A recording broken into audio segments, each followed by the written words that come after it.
Hello youngsters, कैसे हैं आप सब लोग। मैथ मिष्ठान चैनल पर मैथ्स बाय धीरेन्द्रा में आप सबका बहुत बहुत स्वागत है।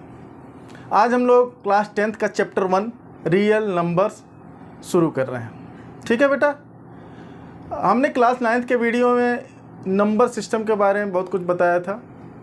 उसमें हमने कवर किया था नेचुरल नंबर क्या होते हैं, इंटीजर्स क्या होते हैं, ठीक है, रेशनल नंबर क्या होते हैं, इरेशनल नंबर क्या होते हैं और रियल नंबर भी क्या होते हैं वो भी बताया था। तो रियल नंबर के बारे में आप सबको पता है। रियल नंबर जो है उसमें rational number as well as irrational number दोनों इंक्लूडेड होते हैं। तो ये चीज़ें हम सब लोग क्लास 9th के वीडियो में देख चुके हैं, पढ़ चुके हैं। तो आज हम लोग थोड़ा सा उसी कॉन्सेप्ट को आगे बढ़ाएंगे रियल नंबर्स के बारे में। क्लास 9th के चैप्टर को ख़त्म करने के बाद से हम लोग क्लास 10th के चैप्टर के रियल नंबर को आज शुरू कर रहे हैं। तो इसमें हम लोग सभी कॉन्सेप्ट लेंगे, बाद में कुछ एग्जांपल्स एक्सरसाइजेज भी देखेंगे।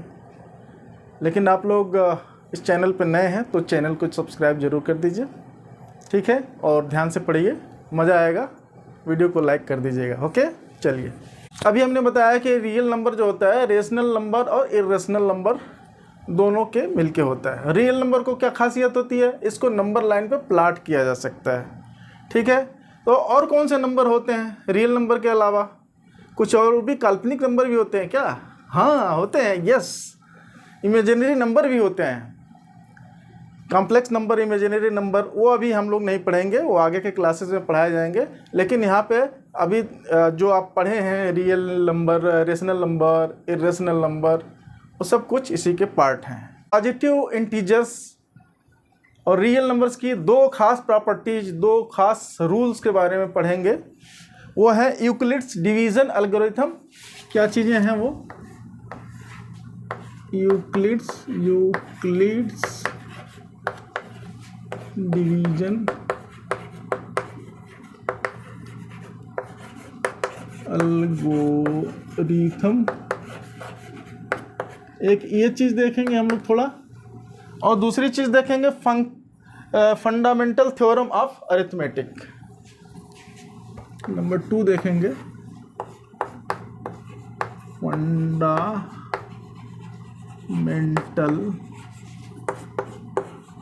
Theorem of arithmetic. ठीक है बेटा।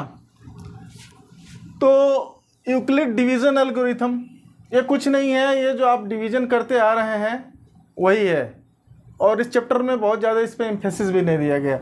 ये regarding divisibility of integers, positive integers की डिविजिबिलिटी के बारे में बताया हुआ है। तो इसमें सपोज कीजिए कि आपका दो इंटीजर्स हैं, एक b है और एक a है, एक b है और एक a है, ठीक है, और a को हम लोग डिवाइड कर रहे हैं b से। इसको आपको याद होगा कि इसको b को क्या कहते हैं, a को क्या कहते हैं। और यहाँ मान लो कि अब कोई रिजल्ट आएगा और नीचे आप सॉल्व करते जाओगे तो कभी ख़त्म हो जाता है रिमाइंडर, कभी नहीं ख़त्म होता है, कभी कुछ रिमाइंडर बच जाता है, ठीक है। तो इसमें जो देखो, इसका यूक्लिड्स एल्गोरिथम में क्या बताया हुआ है, ये जो डिविजिबिलिटी वाला रूल है वो आपका ऐसे ही लगता है जैसा कि आप लगाते आ रहे हैं, डिवीज़न के बारे में ही है। इसमें ये बताया गया है कि जो भी आपका रिमाइंडर बचेगा वो आपके डिवीजर से छोटा होगा। इसमें आपको याद होगा ये डिवीजर है, ये डिविडेंड है, ये रिमाइंडर है, ये कोशिएंट है, ठीक है। तो यूक्लिड का थ्योरम यही है, ठीक है बेटा। तो बेसिकली जो है यूक्लिड डिवीज़न एल्गोरिथम, ये लॉन्ग डिवीज़न प्रोसेस का नाम है, लॉन्ग डिवीज़न प्रोसेस है, ठीक है। लॉन्ग डिवीज़न प्रोसेस जो अभी तक करते आ रहे हैं वही है, इसमें कुछ अलग नहीं है, ठीक है। ये किस में हेल्पफुल है? लॉन्ग डिवीज़न मेथड से जब HCF निकालना होता है वहाँ पे यूजफुल है, ठीक है। टू फाइंड आउट HCF, इसका यूज कहाँ पे है? टू फाइंड आउट HCF में। HCF निकालने में लॉन्ग डिवीज़न मेथड से आपको पता है, मैंने बेसिक मैथ्स के वीडियो में बताया हुआ है कि लॉन्ग डिवीज़न मेथड से कैसे HCF निकाला जाता है, ठीक है। अभी आगे भी कुछ आएगा तो समझिए बेटा। तो यूक्लिड डिवीज़न एल्गोरिथम ये चीज़ें हैं। इसमें इस चैप्टर में इसके बारे में बहुत ज़्यादा जानना नहीं है, यही है, ठीक है। मेन फोकस हमको करना है fundamental theorem of arithmetic, fundamental theorem of arithmetic. Basically fundamental theorem of arithmetics क्या है? ये प्राइम फैक्टराइजेशन जो आप पढ़े हुए अभी तक ले, एक्चुअल में ये वही है। ये क्या है? This is basically prime factorization, ठीक है बेटा। ये और कुछ नहीं, ये प्राइम फैक्टराइजेशन है। यानी कि ये क्या है, क्या क्या है कि ये जो deals with multiplication of positive integers, it deals with multiplication of positive integers, it deals with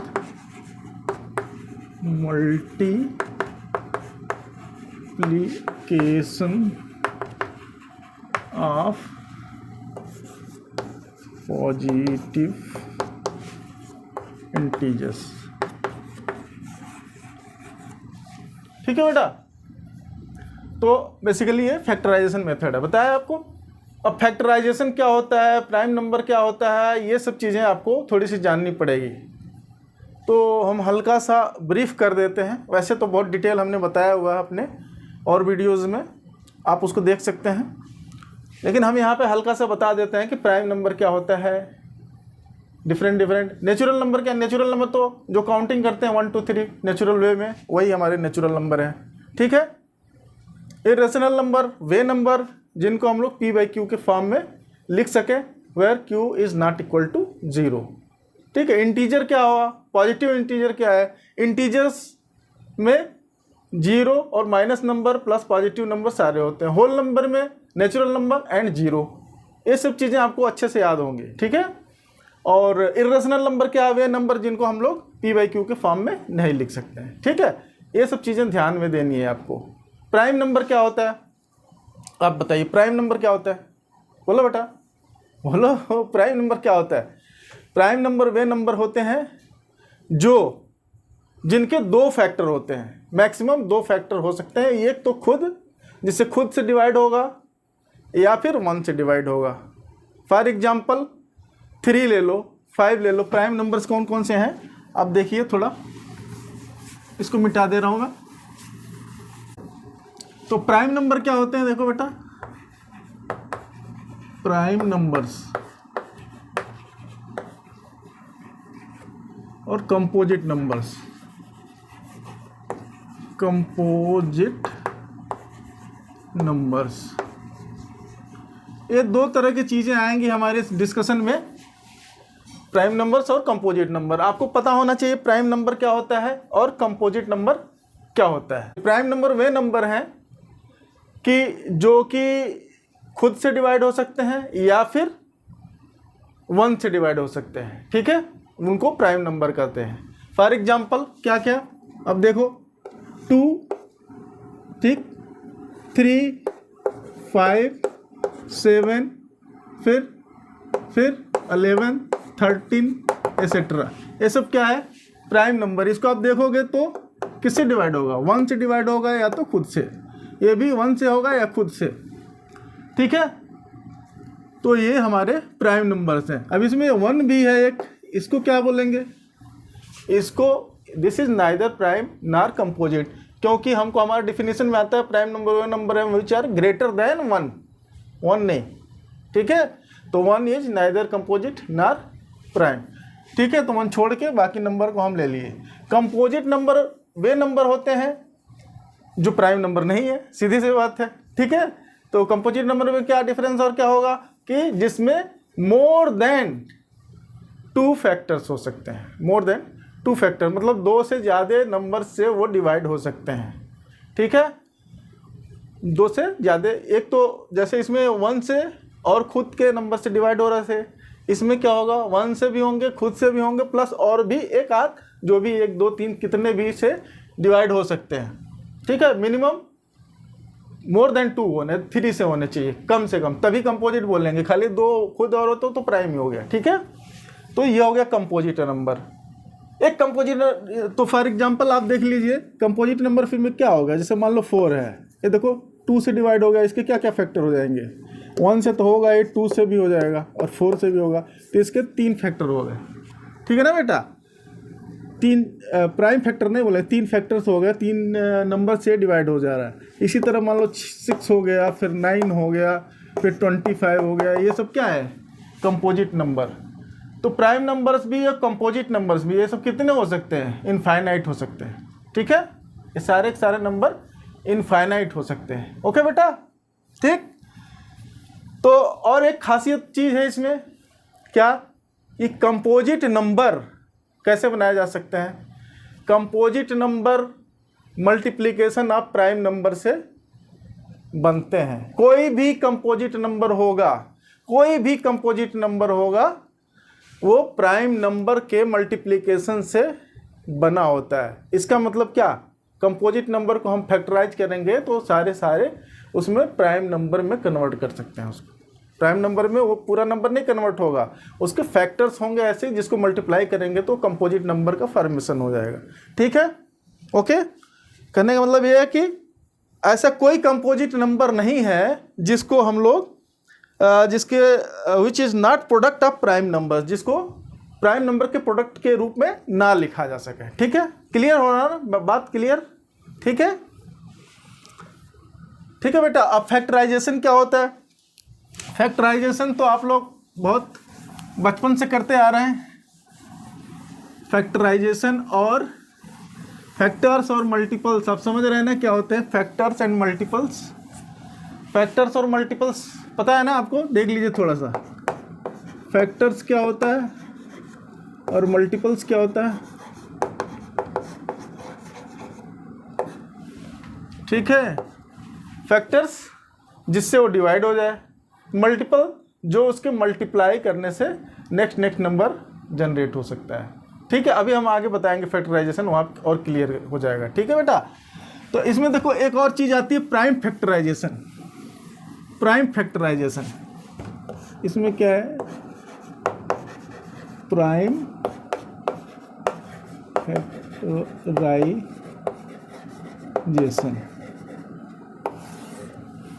factorisation मतलब किसी भी नंबर को ब्रेकअप करना है उसके फैक्टर्स के फॉर्म में। वो मतलब कि वो नंबर को ऐसा बना देना है कि जो फैक्टर के मल्टीप्लिकेशन से वो बन जाए।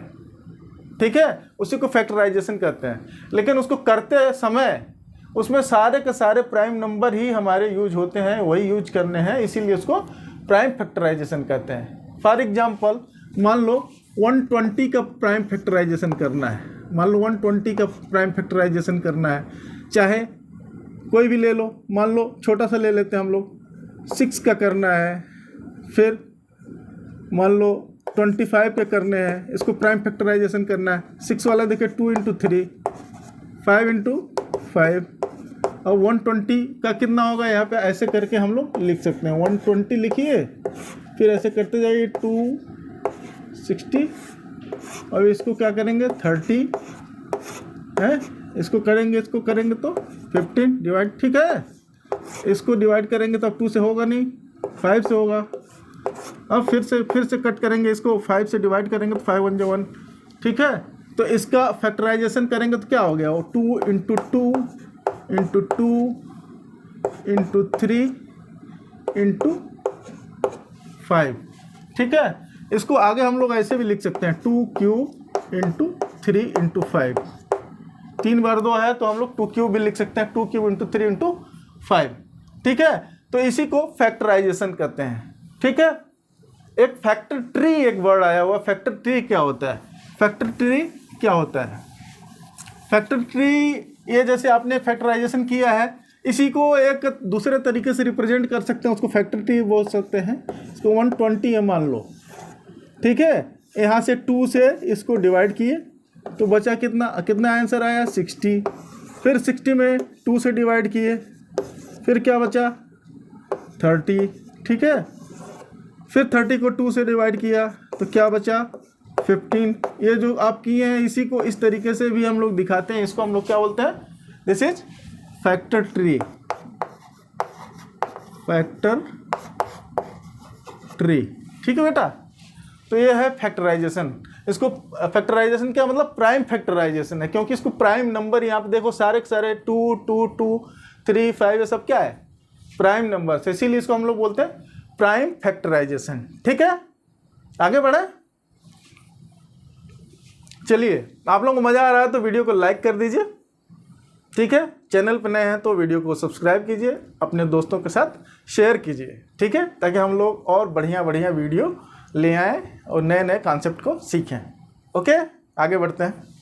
तो हम लोगों ने देख लिया कि जो फंडामेंटल थ्योरम ऑफ अरिथमेटिक है वो बेसिकली फैक्टराइजेशन है, और ये भी बोलता है कि फैक्टराइजेशन एक यूनिक होगा। दो बातें हैं, फैक्टराइजेशन है और फैक्टराइजेशन यूनिक होगा। ठीक है बेटा। तो सबसे पहले ये कहाँ पे बात आई, ये थ्योरम जो बना, कौन इसको बारे में बताया, तो ये जो यूक्लिड्स एलिमेंट बुक 9, इसमें यूक्लिड ने पहले इसको बताया था, लेकिन उन्होंने प्रॉपरली प्रूफ वगैरह कुछ किया नहीं था इसमें। एक दूसरे हमारे मैथमेटिशियन, ग्रेट मैथमेटिशियन आए, उनका नाम था कार्ल फ्रेडरिक गॉस। ठीक है, तो उन्होंने इसका बाकायदा प्रूफ दिया, बताया और ये थ्योरम को इस्टेब्लिश किया।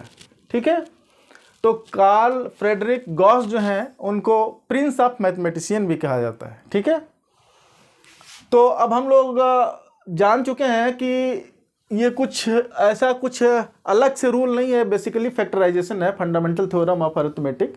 लेकिन इसको इन्होंने ऑफिशियली या डिफिनेशन के फॉर्म में कैसे बताया हुआ है वो देखिए। इसमें बोलता है every composite number can be expressed factorize as a product of prime and this factorization is unique apart from the order in which the prime factors occurs.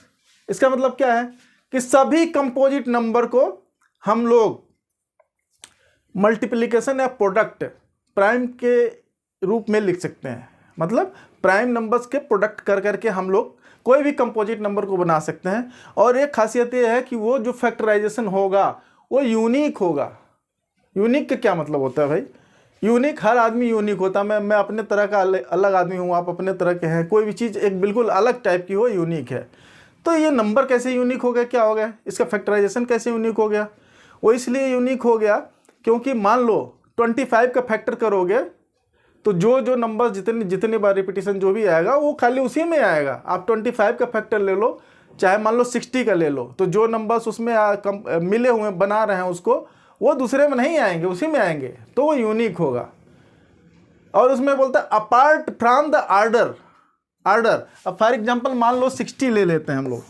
60 को आप प्राइम फैक्टराइजेशन के रूप में लिखिए। 60 क्या है बताइए सबसे पहले, whether it is prime number और कंपोजिट नंबर, क्या है बोलिए? 60 क्या है,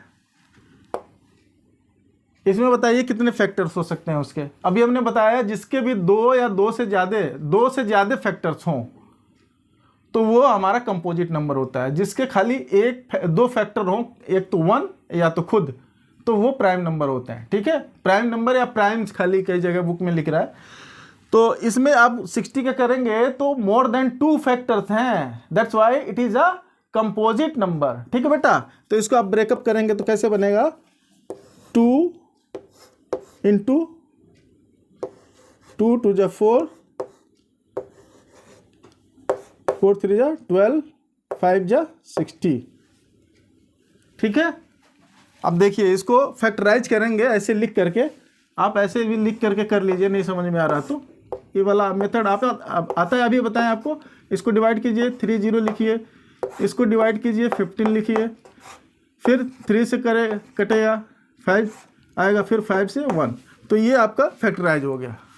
ठीक है, ये फैक्टराइज हो गया। अब बोल रहा है कि ये यूनिक होगा, इसका फैक्टराइजेशन जो है ना। ये कंपोजिट नंबर को देखिए, यहीं पर आपके सामने दिख रहा है, कंपोजिट नंबर था, इसको आपने कैसे ब्रेकअप कर दिया प्राइम नंबर्स के फॉर्म में। ये कंपोजिट नंबर है, बट इसको आपने प्राइम नंबर के मल्टीप्लिकेशन के रूप में लिख लिया है। ठीक है, और एक बात ये बोल रहा है कि इसका जो है ना यूनिक होगा। यूनिक मतलब जो 60 के फैक्टर्स होंगे वो इसी के होंगे।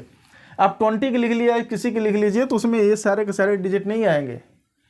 ठीक है, और इसमें बोलना असेंडिंग ऑर्डर डिसेंडिंग ऑर्डर लिखो, तो पक्का यूनिक हो जाएगा फिर तो वैसे ही आप लिखेंगे। लेकिन अगर हम लोग उसका आर्डर छोड़ दें, इसको चाहे तो कोई ऐसे लिख दे 5 × 3 × 2 × 2, तो भी इसके फैक्टर्स यही है, ठीक है, लेकिन डिजिट्स वहीं रहेंगे। तो यही बोल रहा, apart from the order in which prime factors आकर, प्राइम फैक्टर जिस ऑर्डर में आ रहे हैं उस बात को अगर छोड़ दें तो ये हमारा यूनिक होता है, ठीक है। ओके, बढ़े आगे। तो ये हमारा फंडामेंटल अरिथमेटिक थ्योरम है।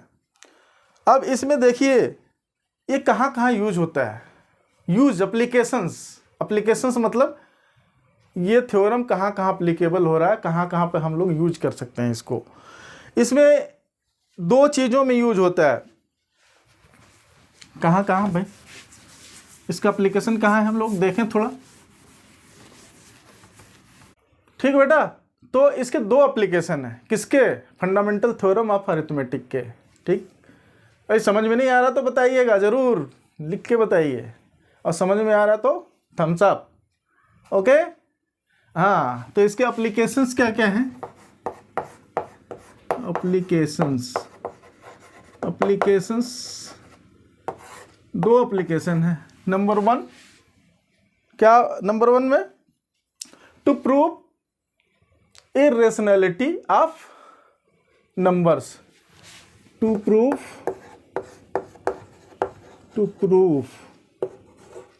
irrationality of numbers such as √2 √3, ठीक है, एसेट्रा जो है, इस ये इरेशनल है कि नहीं है, इसको हम लोग इससे प्रूफ कर सकते हैं किस फंडामेंटल थ्योरम से। और क्या एक एप्लीकेशन है, to explore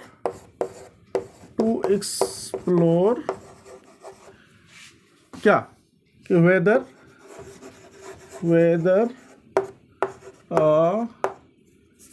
decimal expansion of decimal extension of the rational number is terminating, is क्या, will be कर दीजिए, will be terminating, या फिर और नॉन टर्मिनेटिंग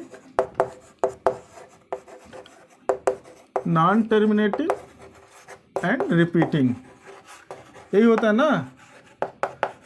आपको हम लोग बताए थे पिछले वीडियो मैथ्स के, क्लास 9 मैथ्स के वीडियो में बताए हुए हैं कि टर्मिनेटिंग हो सकता है रेशनल नंबर, या फिर नॉन टर्मिनेटिंग और रिपीटिंग होता है, ठीक है। ये रेशनल नंबर की एक प्रॉपर्टी है।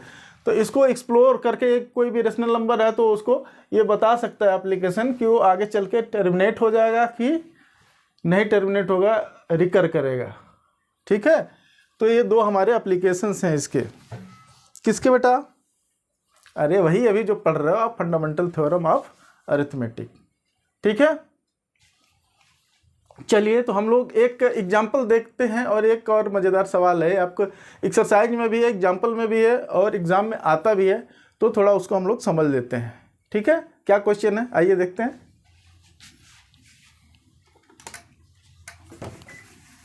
ये क्वेश्चन में क्या बोल रहा है, consider the number 4n where n is a natural number, check whether there is any value of n for which 4n ends with the digit 0। Natural number अभी भी बताया थोड़ी देर पहले, नेचुरल नंबर जो हम नेचुरल काउंटिंग में करते हैं 1 2 3 4 5, ये सब क्या है, 4 5 एंड सो ऑन, ये नेचुरल नंबर है, ठीक है। इसमें बोल रहा है कि ये बताइए 4n 0 पे ख़त्म होगा कि नहीं। 0 पे ख़त्म होने वाले नंबर फॉर एग्जांपल कौन से होते हैं, जो नंबर 0 पे एंड होते हैं। फॉर एग्जांपल मान लो 10 है, और क्या 20 है, और 60 है, और मान लो 120 है, बड़ा नंबर, इससे बड़े भी ले सकते हैं। ख़त्म होना, जीरो से एंड मतलब लास्ट वाला डिजिट वंस के प्लेस पे जो आ रहा है वो क्या है, जीरो। तो ये पूछ रहा है कि 4 टू द पावर n हमारा ऐसा नंबर होगा कि लास्ट में जीरो आए कि नहीं आए। तो इसमें भी फैक्टराइजेशन का थोड़ा यूज है, इसीलिए ये भी सवाल हमारा फंडामेंटल थ्योरम ऑफ अरिथमेटिक से सॉल्व होगा। फंडामेंटल थ्योरम ऑफ अरिथमेटिक जब भी बोलेगा समझ लो भाई कुछ नहीं, फैक्टराइजेशन यूज करना है आपको, दैट्स ऑल, ठीक है, और कुछ नहीं। तो इसमें देखिए खासियत कि कोई भी नंबर जीरो पर कब ख़त्म होता है, जीरो पे एंडिंग कब होती है बताओ, उसके फैक्टर में क्या चीज़ आए कि वो जीरो पे ख़त्म हो। तो इसी को देख लो। अब 3 4 हमने लिया सैंपल, इसमें देखो इसका फैक्टराइजेशन करोगे तो क्या आएगा, 2 5 जा 10, 20 का फैक्टराइजेशन क्या करोगे, 2 2 जा 4, 5 जा 20, ठीक है। फिर 60 का फैक्टराइजेशन कीजिए, प्राइम फैक्टराइजेशन आपको बताया अभी थोड़ी देर पहले, आप कर लीजिए। उसमें 2 × 3, 2 × 2, 2 2 जा 4, 3 जा 12, 5 जा 60, 2 2 4 3 12 25 60, ये हो गया। अब इसमें देखिए 120 का, 120 कैसे होगा, 60 × 20, इसमें 3 बार 2 आ जाएगा, 2 × 2 × 2 × 3 × 5, 2 2 जा 4, 2 जा 8, 3 जा 24, 24 5 जा 120, करेक्ट है भाई, क्योंकि ये 60 तो है ही, इसमें 2 को और मल्टीप्लाई कर दो तो 120 हो जाएगा, इसीलिए ये गलत नहीं है, ठीक है। तो इसमें आप एक खास चीज़ देख रहे होंगे, क्या कभी भी जब जीरो आ रहा है तो उसके फैक्टर्स में 2 और 5 होने चाहिए, बोथ है। खाली अगर 2 आ रहा है तो भी वो एंडिंग जीरो नहीं हो सकती है, खाली अगर 5 आ रहा तो भी उसकी एंडिंग जीरो नहीं आ सकती है, ठीक है। इसमें भी देखिए, इसमें 2 और 5 है, इसमें भी 2 और 5 है, इसमें भी 2 एंड 5 है। एटलीस्ट एक बार तो होना चाहिए, और भी बार हो सकता है कोई बात नहीं, लेकिन एटलीस्ट एक बार होना चाहिए, तभी आप बोल सकते हैं कि वो होगा। 2 है 5 है, तो ये इसकी प्रॉपर्टी खासियत होती है कि कोई भी नंबर, ठीक है, जिस पे पावर n हो वो तभी जीरो हो सकता है एंड डिजिट उसका, जब उसके फैक्टराइजेशन में 2 and 5 as a factor, as a prime factor आए, ठीक है बेटा। तो हम लोग आप देखेंगे 4 टू द पावर n में 2 और 5 आ रहा है कि नहीं आ रहा है। अगर आ रहा है तो दैट मीन्स कि it will end at zero, end with zero, ठीक है। और अगर नहीं आ रहा है, खाली 2 आ रहा है या 5 आ रहा है या दोनों में से कुछ नहीं आ रहा है, तो वो जीरो से एंड नहीं होगा, ठीक है। ये चीज़ हम अभी देखते हैं। आइए इसको देखिए। अब 4 टू द पावर n है, देख बेटा 4 टू द पावर n, मज़े से ये वाला क्वेश्चन थोड़ा समझ लीजिएगा बेटा, हाँ, ये एग्जाम में आता है, इम्पॉर्टेंट क्वेश्चन है, ठीक है। दिस इज इम्पॉर्टेंट, एक्सरसाइज में भी है, डिटेल में और फिर एक बार हो सकता है मैं कराऊंगा तो एक बार और एक्सरसाइज में भी आप देख सकेंगे, ठीक है। अब 4 को फैक्टराइज करेंगे तो क्या होगा, 2 × 2 टू द पावर n, यही है ना।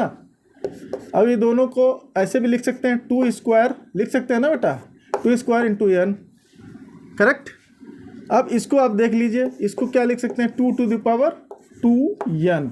अब इसमें देखो क्या फैक्टर है, इसमें 2 एज ए फैक्टर है, here 2 is a factor, but इसमें आप कहीं देखिए 5 दिख रहा है, नहीं दिख रहा है। और अभी बोला यूनिकनेस, फैक्टर्स जो है यूनिकनेस होता है, तो यहाँ पर फैक्टर में जब यूनिक नंबर 2 है तो ऐसा भी नहीं होगा कि आगे चल के कहीं से आ जाएगा, तो उसकी यूनिकनेस प्रॉपर्टी जो है कि जो फैक्टराइजेशन होता है हर एक नंबर का यूनिक होता है, तो इसका भी यूनिक है, दैट मीन्स कि और कहीं से आएगा नहीं है वो, ठीक है। चाहे जितना भी पावर लगाते चले जाइए आगे, चाहे 1 n की वैल्यू कुछ भी ले लीजिए, वो आगे चल करके वो 5 नहीं आएगा, कहीं पे भी नहीं आएगा, 2 ही रहेगा। जबकि हमारा एंड डिजिट जीरो होने के लिए 2 एंड 5 दोनों उसके फैक्टर में आने चाहिए, तो इसका आंसर क्या हो गया, no, it will not end with zero. Why, because it does not contain 5 as a factor 2 and 5 both has a factor, ठीक है, and because of uniqueness property of factorization by the rule of fundamental theorem of arithmetic, it will not end with 0, ठीक है।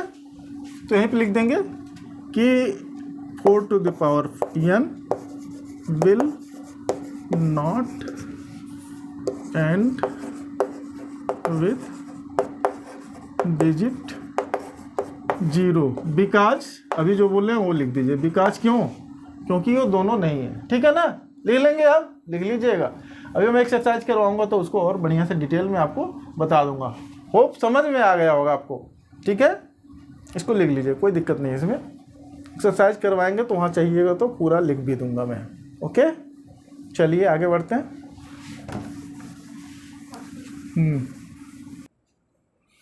हाँ तो बेटा, जो fundamental theorem of arithmetic है उसका यूजेस में हम लोग ये है कि हम लोग एचसीएफ और एलसीएम भी निकाल सकते हैं, ठीक है। निकाल के आ सकते हैं, हम लोग निकालते आ रहे हैं, बचपन से निकालते आ रहे हैं। बचपन से मतलब छोटे क्लासेस से निकालते आ रहे हैं। जो फैक्टराइजेशन मेथड से निकालते हैं हम लोग, वही है और कुछ नहीं है इसमें अलग है, ठीक है।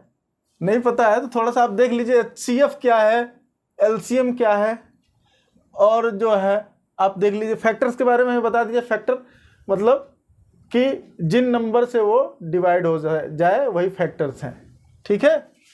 और हाईएस्ट कॉमन फैक्टर, 2 नंबर का फैक्टराइजेशन कीजिए, दोनों के बीच में कॉमन फैक्टर कैसे है। फॉर एग्जांपल मान लो एक 30 है और एक 20 है, दोनों को फैक्टराइजेशन आप कर लो तो 30 क्या करो यहाँ पे, 30 क्या करेंगे तो क्या बनेगा बेटा, 2, 15, 3, 5 एंड 5, ये बनेगा ना। 2 × 3 × 5, 2 3 जा 6, 5 जा इतना, ठीक है। और 20 का फैक्टराइजेशन करेंगे तो क्या बना, 2 × 2 × 5, ठीक है। ये है। इसमें पहले नाम देख लीजिए। एचसीएफ का मतलब क्या होता है, एचसीएफ का मतलब होता है हाईएस्ट कॉमन फैक्टर, एलसीएम मतलब लीस्ट कॉमन मल्टीपल। फैक्टर और मल्टीपल अभी थोड़ी देर पहले बताया था, फैक्टर क्या है, मल्टीपल क्या है, ठीक है। तो आपको पता ही है। और इसमें देखिए इसका फैक्टराइजेशन, प्राइम फैक्टराइजेशन 30 क्या करेंगे, 2 3 5, 2 × 3 × 5 आया। 20 का फैक्टराइजेशन करेंगे 2 × 2 × 5। अब बोलो common, highest common factor. Common factor मतलब वो एक ऐसा नंबर, वो एक ऐसा फैक्टर जो कि दोनों में हो, दोनों को डिवाइड करे। ऐसे कई सारे हो सकते हैं, लेकिन जो सबसे बड़ा फैक्टर, जो सबसे बड़ा नंबर आए जो कि इसको भी डिवाइड करे और इसको भी डिवाइड करे, उसको हम लोग बोलेंगे एचसीएफ। इस केस में क्या है, हाईएस्ट कॉमन फैक्टर क्या है, आप देखो product of common. For example यहाँ मान लो आपका ये देखो 2 and 2 दोनों में कॉमन है, ये 2 और 5 and 5 ये दोनों में, तो इसका आपका एचसीएफ क्या हो, 2 × 5 10, ठीक है। अब इसमें देखो, इसमें 2 भी है, 2 दो बार है, लेकिन ये कॉमन 4 से ये तो डिवाइड हो जाएगा, लेकिन 4 से ये नहीं डिवाइड होगा, ठीक है। 4 इसका फैक्टर हो सकता है, इसका फैक्टर नहीं हो सकता है, इसका फैक्टर 2 है। बात समझ में आ रही है ना। कॉमन मतलब जो फैक्टर कई सारे डिवाइड कर सकते हैं अलग अलग इंडिविजुअली, कुछ इसको करेगा, कुछ इसको करेगा, कुछ दोनों को भी करेंगे। तो उसमें छाट लेंगे, देख लेंगे कौन सबसे बड़ा वाला नंबर है, हाईएस्ट कौन सा नंबर है, हाईएस्ट कौन सा फैक्टर है, वो आपका हाईएस्ट कॉमन फैक्टर होगा। उसके देखने के लिए जितने भी जो इंडिविजुअल प्राइम नंबर्स हैं, जो बड़े वाले जितने बार मैक्सिमम है, उसको ले लेंगे और उससे हम लोग मल्टीप्लाई करके निकाल लेंगे एचसीएफ, ठीक है। यहाँ पर मैंने कर ही दिया बाई चांस एक एचसीएफ। और एलसीएम क्या है, लीस्ट कॉमन मल्टीपल। एलसीएम मतलब लीस्ट कॉमन मल्टीपल। अब मल्टीपल लिखेंगे, मान लो कि फॉर एग्जांपल 4 का मल्टीपल स्टार्टिंग कहाँ से होगी, 4 का मल्टीपल एक 4 होगा, फिर नेक्स्ट 8 होगा, फिर 2, 4 2 जा 8, 4 3 जा 12, ऐसे करके आप इसमें अलग अलग जोड़ते चले जाइए। फिर मान लो एक और है 6 ले लो, ठीक है। तो 6 जो मल्टीपल्स होते हैं वहीं से स्टार्टिंग है, ठीक है। 6 2 जा 12, 3 जा 18 करके ये करते जाएंगे। तो अब ये देखो ऐसे करके आएंगे, कई बार कॉमन मल्टीपल आएंगे। देखो इसमें मल्टीपल 12, इसमें भी है, इसमें भी 12 है, ठीक है। तो ऐसे करके आपके आते चले जाएंगे बहुत सारे, लेकिन सबसे लीस्ट, सबसे छोटा नंबर जो दोनों का आएगा वही हमारा लीस्ट कॉमन मल्टीपल, ये मीनिंग होता है, ठीक है। सॉल्व करना आपको पता है कि आप एक निकालते हैं, फटाफट फटाफट फैक्टराइज करके कर लेते हैं, लेकिन मतलब क्या है वो भी जाना करिए आप, ठीक है। ये है, ठीक है। तो डिफिनीशन के फॉर्म में बुक में दिया हुआ है एलसीएम एचसीएफ क्या है। इसमें थोड़ा सा फॉर्मली इसमें बता रखा है बुक में, वो भी देख लीजिए कैसे बताया हुआ। Product of the smallest power of each common prime factor in the numbers. Product मतलब मल्टीप्लिकेशन। आप दोनों का दो नंबर्स है, दोनों का फैक्टर निकालते हैं, ठीक है। उसका क्या करते हैं, स्मॉलेस्ट पावर लीजिए। स्मॉलेस्ट मतलब छोटा पावर, स्मॉलेस्ट छोटा पावर जो नंबर है दोनों में कॉमन है उसको लेते जाइए सबका। भाई बड़ा पावर लेंगे दूसरे में तो उसमें दूसरे वाले को डिवाइड नहीं कर पाएगा, तो आपको छोटा वाला लेगा, छोटा वाला जो मिनिमम है दोनों में आएगा तो वो क्या करेगा कि दोनों को डिवाइड करेगा ना। बड़ा ले लेंगे, किसी में बड़ा 2 × 2 2 बार आ रहा है और दूसरे वाले में एक ही बार 2 है तो वो नहीं लेंगे ना, तो आप उसका जो स्मॉलेस्ट पावर है वही लेंगे, उसका 2, ठीक है। 2 × 2 2 स्क्वायर नहीं लेंगे, क्यों, ये स्मॉलेस्ट पावर लेंगे वो इसीलिए क्योंकि वो तभी तो दोनों को डिवाइड कर पाएगा, है ना। हमारा कंडीशन ये है एचसीएफ में कि वो दोनों को डिवाइड करे, ठीक है। तो उसका प्रोडक्ट लेना है, जैसे 2 हो गया फिर 3 भी आ रहा है तो उसका भी जो छोटा वाला पावर होगा वो दोनों में जो हो वो लेना है, ठीक है। वही एचसीएफ है। और एलसीएम में अभी एक एग्जांपल लेके बता दे रहा हूँ आपको। एलसीएम में क्या है, product of greatest power of each prime factor involve in the number. जो फैक्टर्स, इसको भी फैक्टराइज करेंगे, इसमें भी दोनों नंबर को फैक्टराइज करेंगे, और उसमें जो हाईएस्ट पावर होगा, हाईएस्ट पावर किसका, इसमें कॉमन नहीं देखेंगे, इसमें कॉमन नहीं देखते हैं। इसमें हाईएस्ट पावर जो भी है, जिस भी फैक्टर का सबसे बड़ा नंबर है, जिस भी नंबर का जो फैक्टराइजेशन प्राइम फैक्टर जो भी आया है उसमें सबसे बड़ा बड़ा पावर वाले जो डिफरेंट डिजिट्स हैं उस पर पावर है, उसको आप लीजिए, उसको मल्टीप्लाई कर दीजिए, वही आपका एलसीएम आ जाएगा, ठीक है। तो अभी हम लोग एक एग्जांपल देखते हैं, उससे आपको क्लियर हो जाएगा थोड़ा, ठीक है, ओके।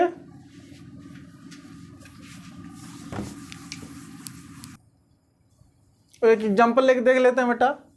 अभी देखो आप पहले क्लासेस में लिखते होगे, जब एचसीएफ लिखते तो ये थोड़ा सा अलग नोटेशन इस बुक में दिया हुआ है यहाँ पे, और यहाँ पे लिख रहे हैं इसका मतलब एचसीएफ ब्रैकेट में 6 और 20, ऐसा करके हम लोग पहले नहीं लिखते थे, याद होगा तो नहीं लिखते थे ना, खाली एचसीएफ लिख देते थे।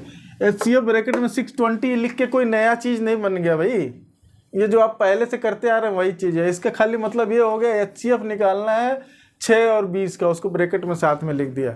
तो यहाँ पे ऐसे लिख दिया, इसका मतलब ये नहीं है कि आपका जो अभी तक ले जानते थे कोई अलग हटके हो गया, वही चीज़ है भाई, वही चीज़ है, सेम चीज़ है, कुछ अलग नहीं है।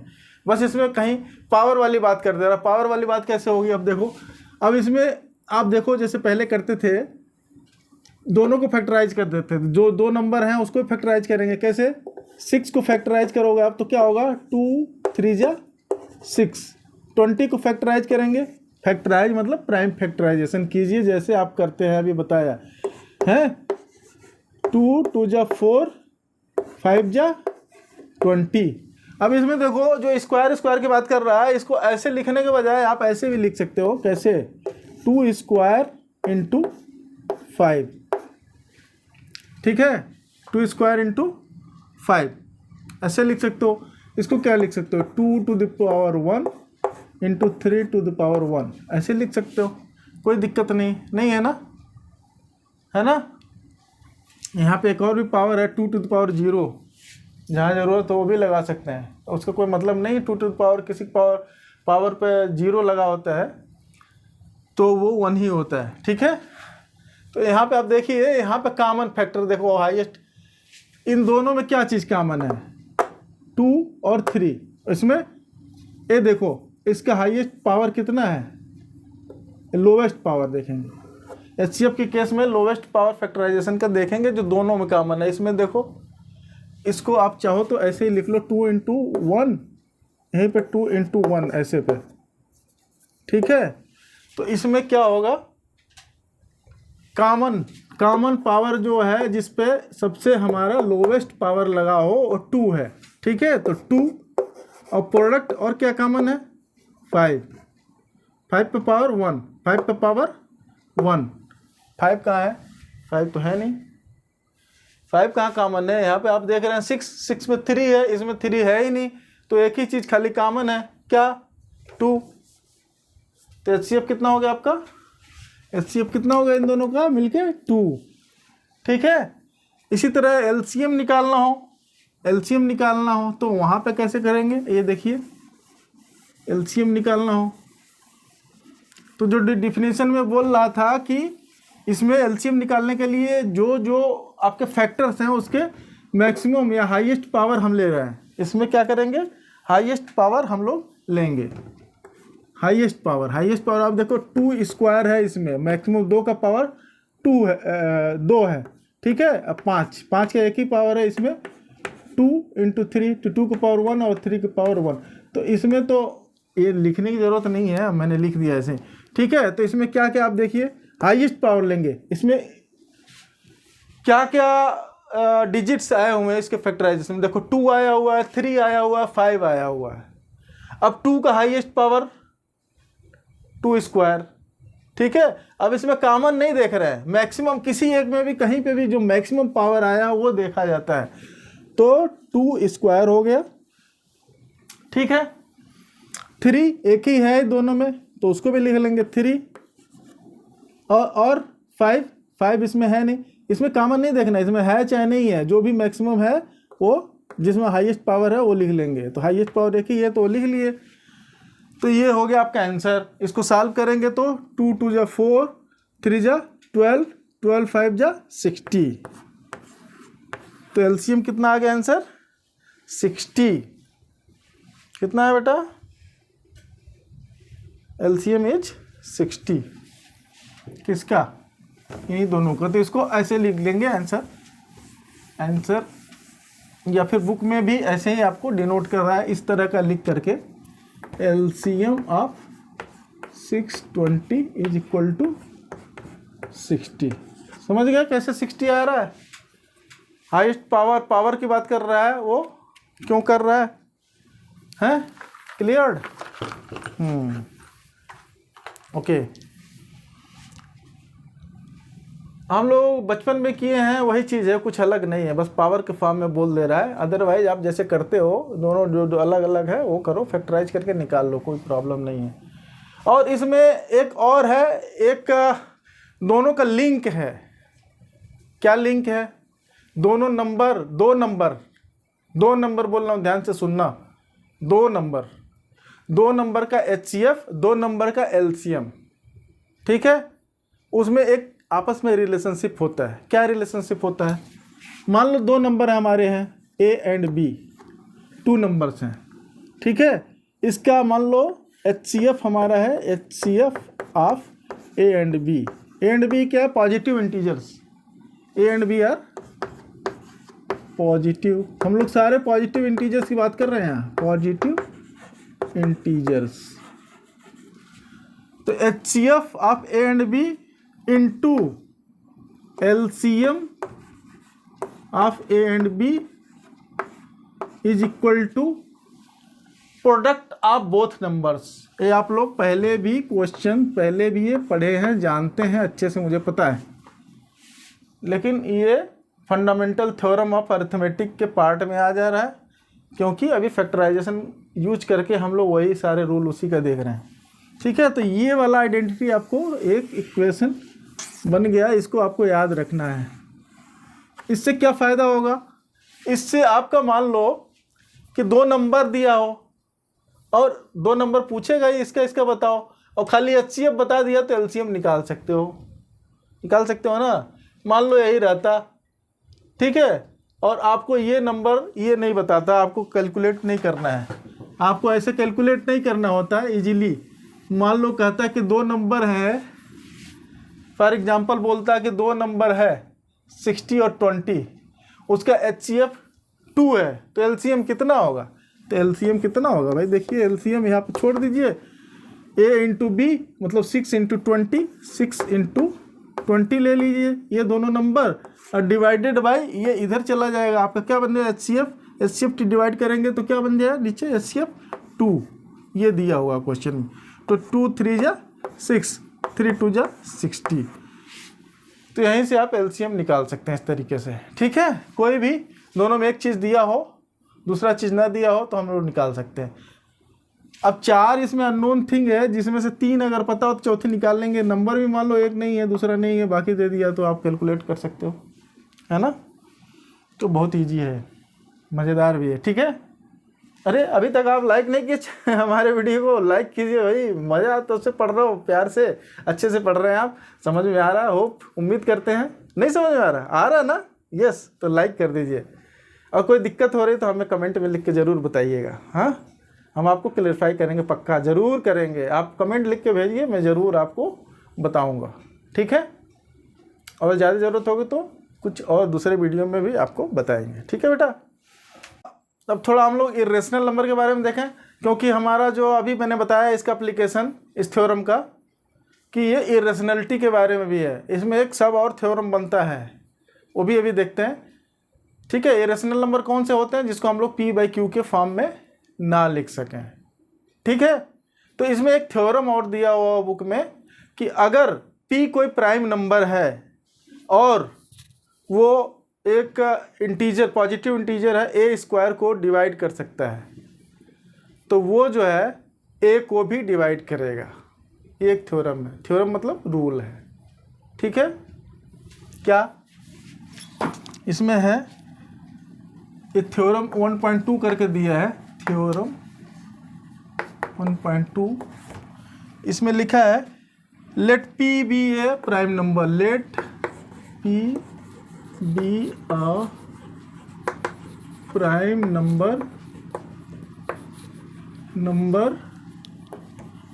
which divides a square, then it will divide a। मतलब क्या कि कोई एक प्राइम नंबर, एक प्राइम फैक्टर है, वो एक जो है नंबर, एक पॉजिटिव इंटीजर को उसके स्क्वायर को डिवाइड कर रहा है, तो कहने का मतलब उसको भी डिवाइड करेगा, ठीक है। ये बात कैसे प्रूफ होगी, ये तो हमारा रूल हो गया, थ्योरम हो गया, ठीक है। इसको प्रूफ कैसे कर सकते हैं, मान लो कोई भी एक हमारा एक नंबर है, जो नंबर बोल रहा ए है, ठीक है, ए, इसको फैक्टराइज किया गया, सपोज करो इसके factor P1 P2 P3 and up to Pn है, ठीक है। तो a स्क्वायर किया जाएगा तो क्या होगा, इसका स्क्वायर हो गया दोनों, P1 P2 P3 Pn, ये स्क्वायर हो गया, तो इधर भी सेम आ जाएगा, इस पे पावर लगा लो 2 या 2 बार लिख लो, कोई दिक्कत नहीं, ठीक है बेटा। तो इसमें आप देखिए कि इसका एक फैक्टर होगा, इसका फैक्टर होगा किसका, ये P जो है इसको a स्क्वायर को डिवाइड कर रहा है, P जो है a स्क्वायर को डिवाइड कर रहा है, दैट मीन्स कि इसका एक फैक्टर होगा, तो वो जो फैक्टर a का भी फैक्टर होगा, ठीक है बेटा। तो P अगर फैक्टर है a स्क्वायर का, तभी तो डिवाइड कर रहा है, तभी तो इसको डिवाइड कर रहा है, तो फैक्टर ही तो डिवाइड कर सकता है। और यूनिकनेस थ्योरम के हिसाब से, यूनिकनेस अभी जो हमने फंडामेंटल थ्योरम ऑफ अरिथमेटिक पढ़ा, उसमें क्या बोला है कि जो उसका फैक्टराइजेशन है वो यूनिक होता है। तो यूनिक होता है मतलब इसको कर रहा है तो उसके स्क्वायर में भी वो होगा, उसका भी फैक्टर होगा, उसका भी फैक्टर होगा, दैट मीन्स कि वो P will divide A also। Okay, clear, समझ में आया, ठीक है, आगे बढ़े, चलिए।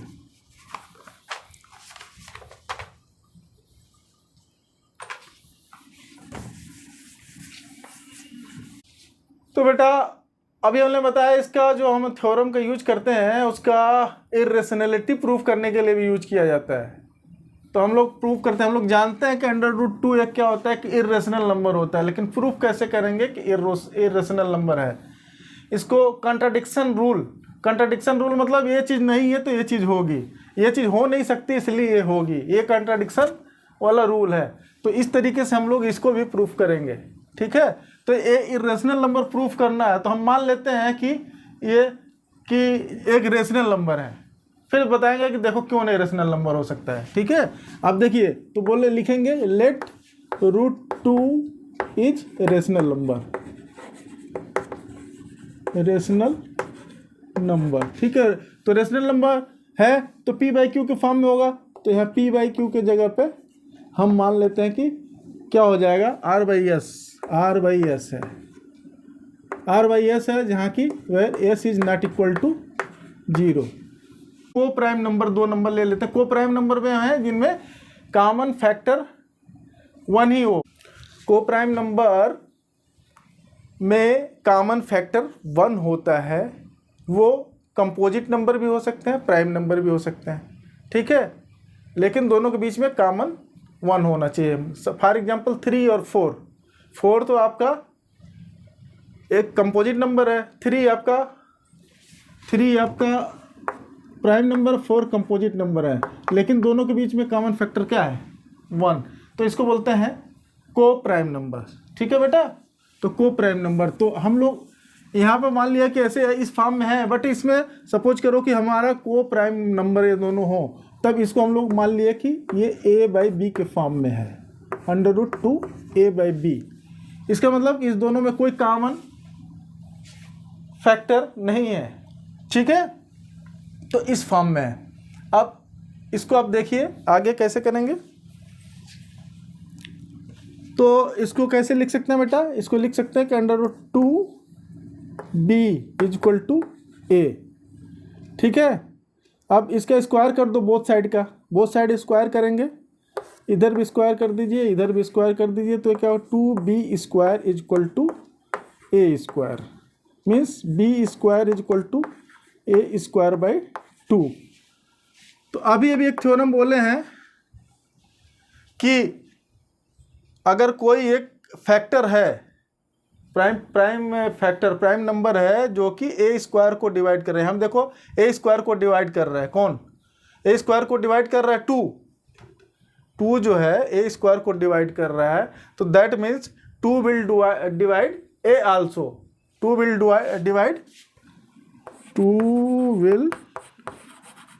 Divide a also. सपोज कर लो कि एक इंटीजर c है वो a/2 है, इस कंडीशन को सेटिस्फाई कर रहा है, तो इस कंडीशन में a will be equal to 2c। अब इसी जगह पे यहाँ पर आप रख लीजिए 2b² इक्वल टू इसमें 1 में और 2 में, इसमें आप रख लीजिए, तो क्या हो जाएगा 2b² इक्वल टू a² ये होगा 4c², that means b² will be equal to 2c²। This means कि c² will be equal to p²/2। इसका मतलब क्या हुआ कि ये 2b² को डिवाइड कर रहा है, 2b² को डिवाइड कर रहा है, ठीक है। तो ये क्या करेगा 2b को भी डिवाइड करेगा, 2 विल डिवाइड b आल्सो। तो हुआ क्या कि 2 जो है a को भी डिवाइड कर रहा है, b को भी डिवाइड कर रहा है, और हमने बोला ये दोनों को प्राइम नंबर है, कौन a एंड b हमने बोला को प्राइम नंबर है, हमने एज्यूम किया हुआ। लेकिन इसमें बोल रहा 2 जो है a को भी डिवाइड कर रहा है और b को भी डिवाइड कर रहा है, इसका मतलब यह हुआ कि there is at least 2 as common factor. तो अगर ऐसा है तो हमारा एजम्पशन फेल हो रहा है, ठीक है। तो इसके लिए हमारा एजम्पशन फेल हो रहा है, एजम्पशन जबकि हम मान चुके हैं कि ये हमारा दोनों के बीच दोनों को प्राइम नंबर है, कोई भी उसका कॉमन फैक्टर नहीं एक्सेप्ट 1। ठीक, तो इस केस में इसीलिए √2 इज इरेशनल नंबर। ठीक है, हेंस प्रूफ्ड। तो √2 विल बी इरेशनल नंबर। क्यों? क्योंकि कॉन्ट्राडिक्ट हो जाएगा। अगर हमने जो एजम्पशन लिया हुआ है उसके हिसाब से हमारा वो एजम्पशन फेल हो जाएगा, अगर हमारा ये इरेशनल नंबर मान के चला जाए तो सो √2 इज इरेशनल नंबर। ठीक है, समझ में आ रहा है?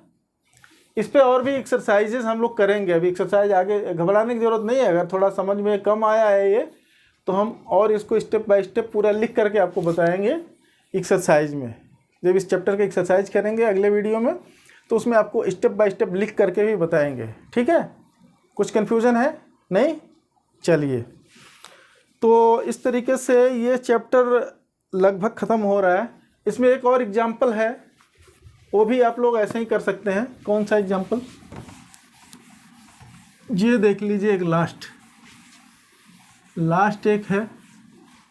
मान लो फॉर एग्जाम्पल एक है हमारा कि 5 - 3, ये बताना 5 - √3 इज इरेशनल। इसको प्रूफ करना है। ये होता है कि नहीं होता है इरेशनल? यस, होता है ना। हम लोग पहले वीडियो में देखे हैं इसमें कि जब भी एक रेशनल नंबर हो, एक इरेशनल नंबर हो, उस पर मैथमेटिकल ऑपरेशन होता है, मल्टीप्लिकेशन हो, चाहे डिवीजन हो, चाहे एडिशन सब्ट्रैक्शन, तो इरेशनल नंबर होता है। बट यहाँ पे प्रूफ कैसे करेंगे? ठीक है, प्रूफ करने के लिए हमने मान लिया कि ये जो है इसके दो को प्राइम नंबर, एक रेशनल नंबर है। इसमें भी वही कंट्राडिक्शनी रूल से हम करेंगे कि लेट 5 - √3 इज रेशनल। ऐसे इसमें भी मान लिए, तो 5 - √3 को क्या बोलेगा? 5 - √3 को हमने अब ये मान लिए, जैसे उधर अभी माने थे कि दोनों प्राइम नंबर में है, इस फॉर्म में है। ठीक है बेटा, तो इसको आप क्या करेंगे? इसको आप यहाँ पर √3 को रहने दो एक साइड में और उसको उस साइड में भेज दो, तो √3 will be equal to 5 - a/b। ऐसे भी लिख सकते हैं। कैसे लिख सकते हैं? 5b - a divided by b। ये आप देखिए p/q के फॉर्म में है, तो this will be a rational number. But हमारा √3 अभी थोड़ी देर पहले प्रूफ किया, जैसे √2 को किया, वैसे ही √3 भी हमारा एक इरेशनल नंबर होता है। तो इसके हिसाब से फिर ये भी इरेशनल होना चाहिए, जो कि नहीं है, ये कॉन्ट्राडिक्ट कर रहा है रूल को। ठीक है, तो इसीलिए हमारा ये जो एजम्पशन ठीक नहीं है कि ये रेशनल नंबर है। So it is proved that